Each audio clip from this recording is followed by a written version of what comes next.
Hello everyone, আমি নিবেদিতা। তোমরা শুনছো জার্নি উইথ এনবিকে।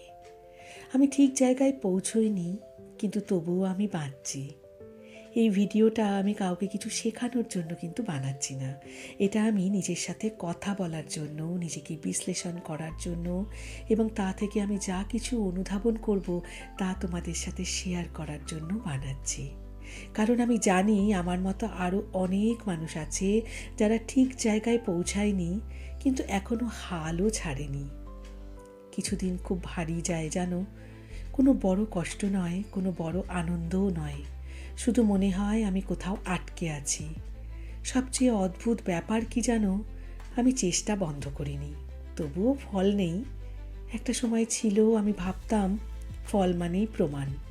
এখন বুঝেছি টিকে থাকাটাও একটা প্রমাণ।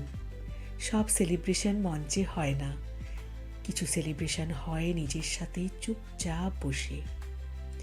আজও আমি হাসি, চা খাই, রাস্তায় হাঁটি। সব ঠিক আছে বলে নয়, কিন্তু বরং সব ঠিক না জেনেও এইটাই বেঁচে থাকার আনন্দ আমি শিখেছি।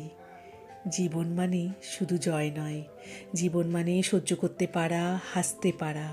আমি জানি না আমি কবে কোথায় পৌঁছবো, কিন্তু এইটুকু জানি আমি নিজেকে হারাইনি। যদি তুমি এই ভিডিওটা দেখে একটু হালকা অনুভব করো, তাহলে জানবে তুমি একা নও। কমেন্টে কিছু লেখার দরকার নেই, আর শুধু নিজের পাশে দাঁড়াও।